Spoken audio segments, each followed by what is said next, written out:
Welcome back. In this video, we're going to take a look at the engagement campaign. The engagement campaign. So this is the second campaign type, or really the second phase we're in campaign structure. So the role of the engagement campaign is to turn subscribers into converts by prescribing, and that's very important, prescribing the next logical step based on what you know they're currently interested in. All right, so let's step back for a second and go here. All right, let's take a look here. If we're paying attention to the steps of the customer journey, someone at this point has become aware that you exist. They've started to engage with your brand. They've engaged enough to subscribe, right? They've subscribed, but they have not really moved from step 3 to step 4. Right? We're really focusing in this phase on moving people from the subscribe phase to the convert phase. All right? The subscribe to convert. So, back to storyboarding your engagement campaign. This is the phase where we turn subscribers into converts, right? Subscribers into converts. But one question that you'll have to answer before we move too far into this campaign is, what is a conversion for you? All right, what is a conversion? We talked a lot about where the buying transaction happens in the marketing calendar, the promotional calendar section of this training, but we need to now say, since we're speaking about a campaign, one campaign, what is a conversion? Is a conversion a sale online? Is a conversion printing out of a coupon and bringing it into a physical location? Is it skipping the coupon and just coming into the physical location? Is it booking an appointment? Is it scheduling a 15-minute consultation? Right? What does a conversion look like for you? Because if you don't know that, then we're not going to be able to architect a campaign to achieve that conversion. But don't worry, I'm going to walk you through some scenarios to help you figure that out. So just like the previous campaign, this campaign should reference the previous positive action. Again, that's going to be a recurring theme. We don't want to talk about the things that our subscribers didn't do that we wanted them to do, but when they do something that we did want them to do, we need to reference back. Right, positive reinforcement, and keep walking them down this journey by celebrating the things they did that we wanted them to do. So we're always going to reference back. It also answers the question, why are you sending this to me? All right, why are you sending this to me? Now, the real important thing that this campaign is going to focus on is overcoming or inoculating against known objections. Right? What are the known objections? And we're going to talk a lot in email copywriting about how to figure out known objections and how to know how to overcome those and what phrasing to use. Now, here's another big one. We're going to prescribe the next logical step. We're going to tell them, if you're interested in this and you did this, here's what I need you to do next. And then we're going to ask for the order. And that's everything we're going to go through in the engagement campaign. So again, the customer journey, we're focusing on subscribers that haven't converted. All right, this is where we're going to convert, and whatever that means to you, we're going to convert a large number of subscribers in this campaign. So remember this, the not scenario. Remember the person, your customer is not staring at their phone, waiting for your email, waiting for you to contact them. Well, here's the new scenario. You may say, hey, and your new customer or prospect may say, I'm so glad you called. I was just thinking about you. Now, why would they say that?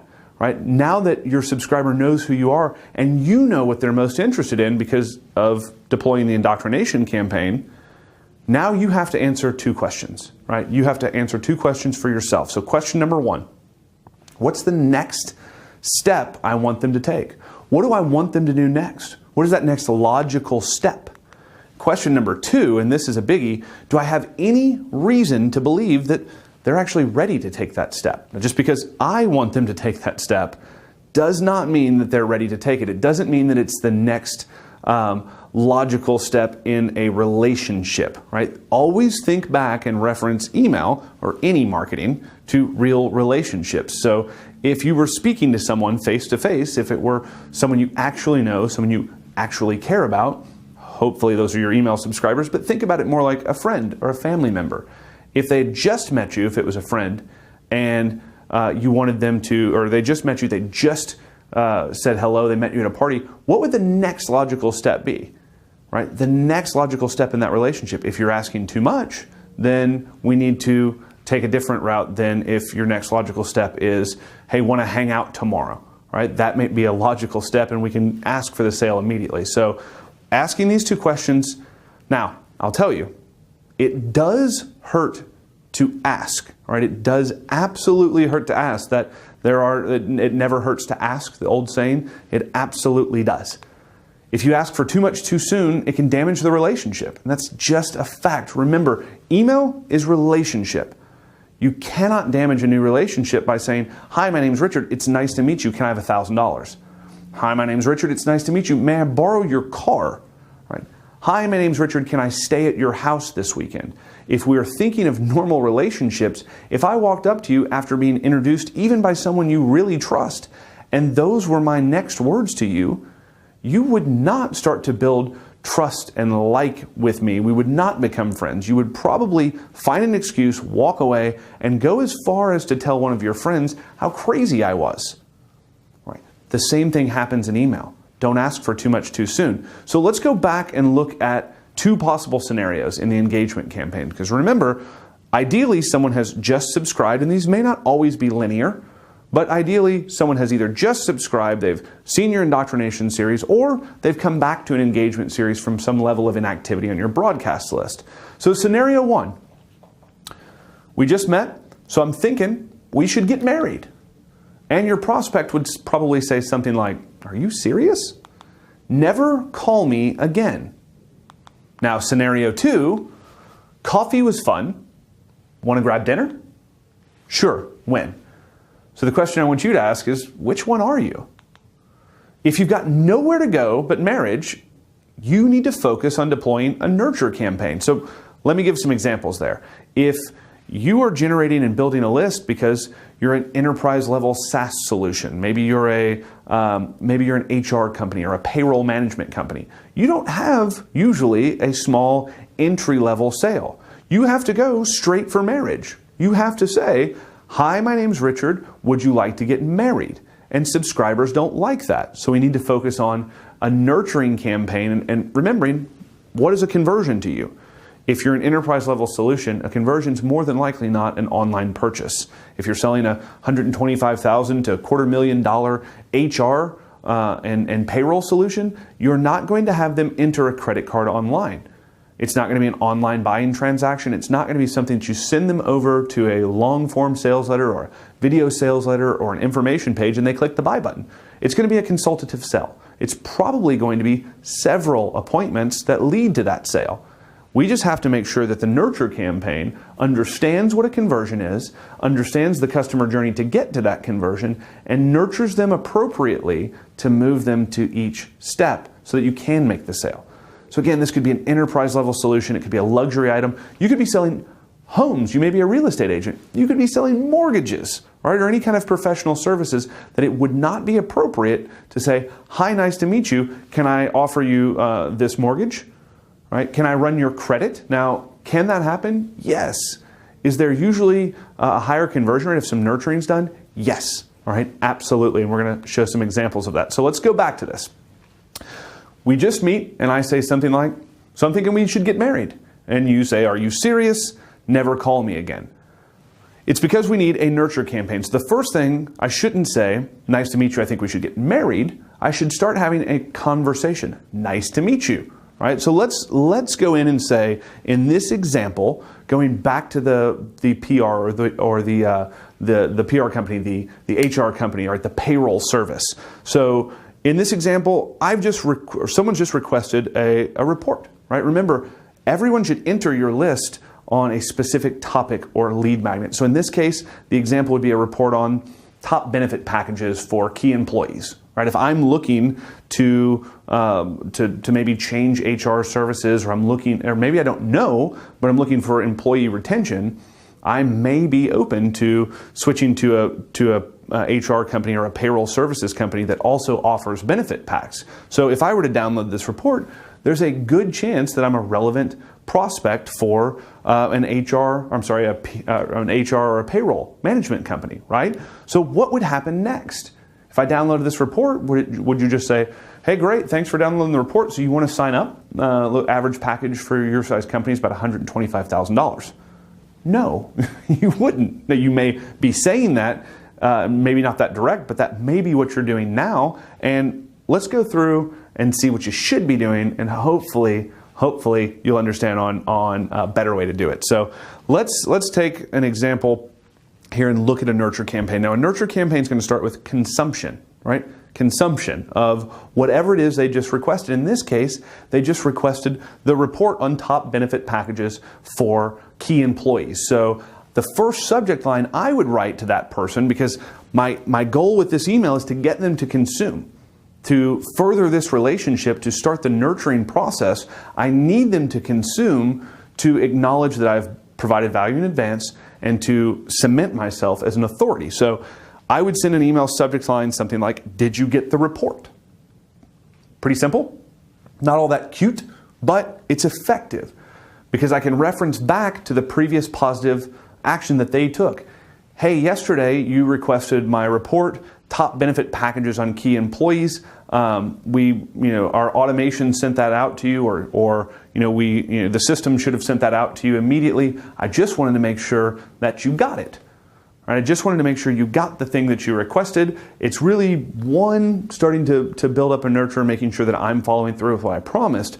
But two, the bigger part of that kind of section of the email would be to get them to remember that I'm emailing them because they requested something and I did my part. Right? I did my part. I followed through on my promise. Then I would try to send them back to some specific section of the report, and maybe even throw in, P.S. if you have any questions, reply to this email or give me a call. I'd be more than happy to answer them. But very passive at this point.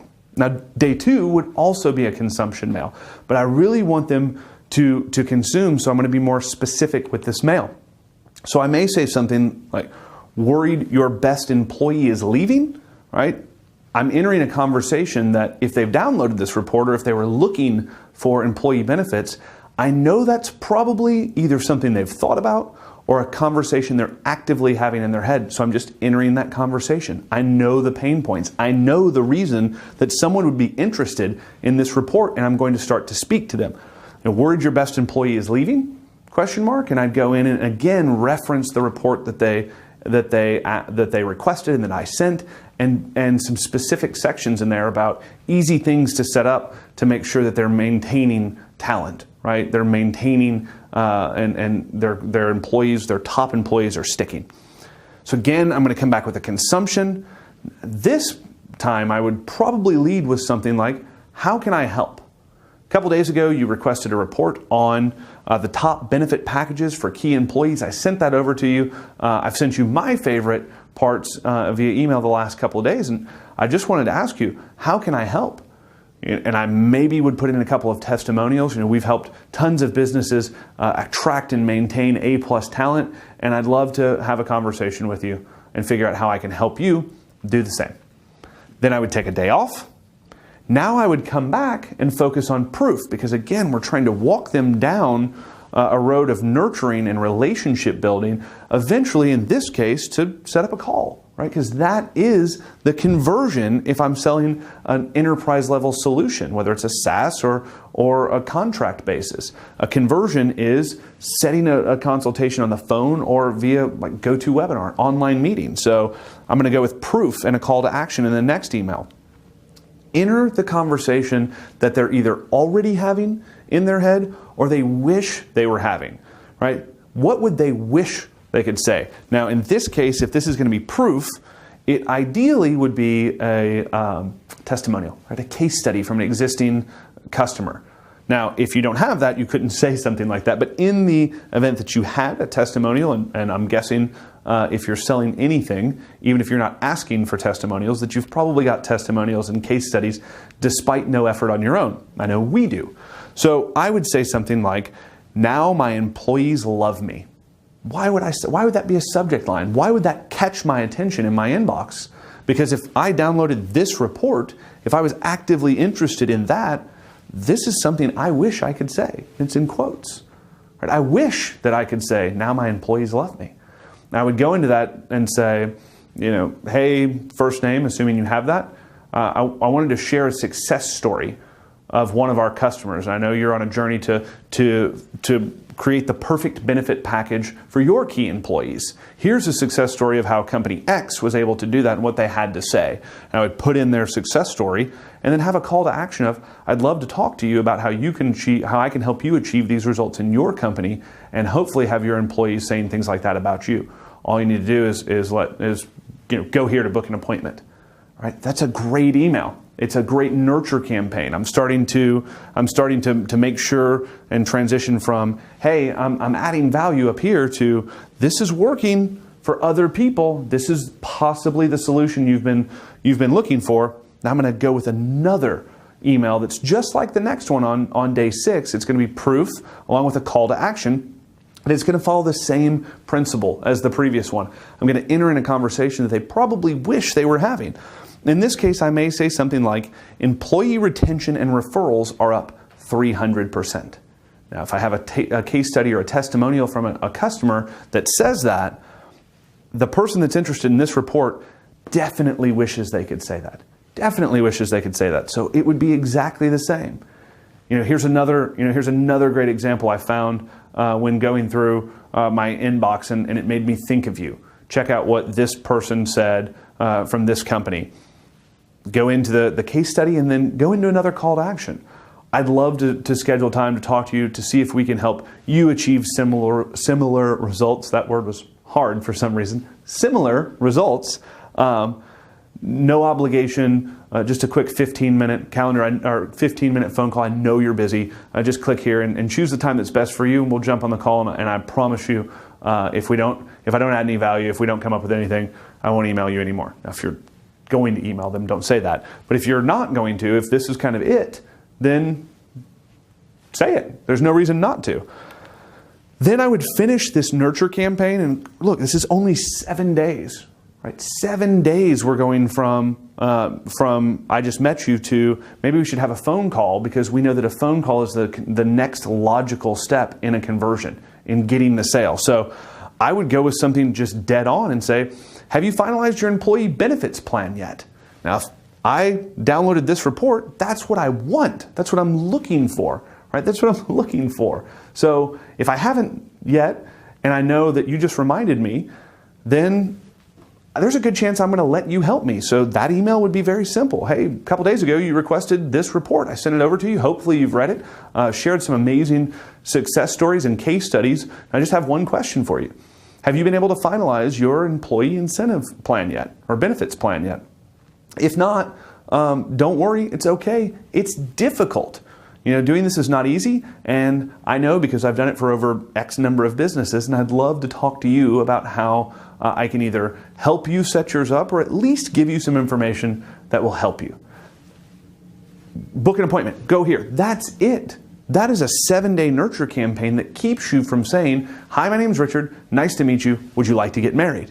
But still leads you down the customer journey to a conversion that ideally leads to a very large sale. And that'll work for enterprise level. It'll work for large ticket sales. So forget the subject lines for a minute. Look at the email types: consumption, consumption, consumption, proof and a call to action, proof and a call to action, and just a call to action.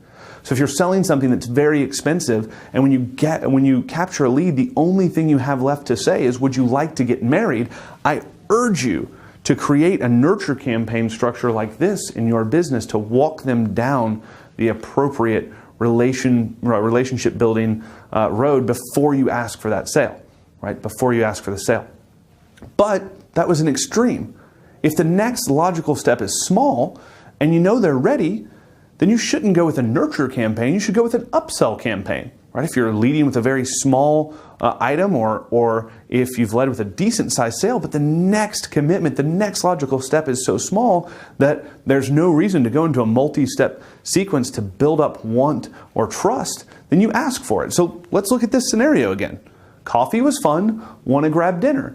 Do I need 4 emails to talk to them in a normal relationship? Like take out email marketing. If I'm that good-looking guy and I had coffee with that good-looking girl, my wife would kill me. But we're living in fantasy land, so let's come out of that scenario for a second. If this was me, I would not follow up with her 4 times to talk about how amazing coffee was, to inform her about why I chose the coffee I chose, or why the beans were roasted here, or anything else. I would say, coffee was fun, want to grab dinner? And she would probably say, sure, when. So how do we do that online? How do we do that with email? Let's take a different example here and look at two campaign structures. The first one being less aggressive and less time sensitive. We call it a goodwill campaign. So the sample report requested here, we're going to go back to the mattress company, right? My new mattress store, and say that I've had a new customer. They've requested the 7 simple tricks to get more sleep, right? It's a great it's a great lead magnet. It's a great report as long as it's valuable content. I know anyone who's looking for that is thinking about, how can I get more sleep? Now, they may not actually be thinking about buying a new mattress right now, but they may. I know what their desired end result is, and I can craft a campaign to get them there and tell them that, hey, really, if you want that, there's a good chance that this mattress is going to help, or any new mattress is going to help. So how would we do that, assuming someone had just requested this report? Well, in a goodwill campaign, I'm going to focus on consumption, or at least a hybrid thereof, for the first couple of emails. So on the first one, I would say, did you get the report?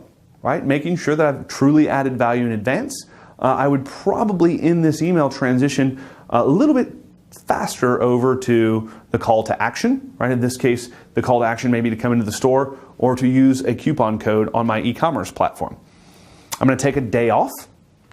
And now I'm going to go into consumption again. Now in this case, I'm going to say, did you try sleep trick number 3 yet? Right? Be very specific as to something in that report that you want them to read. Did you try sleep trick number 3 yet? P.S. We're having a huge, mattress sale.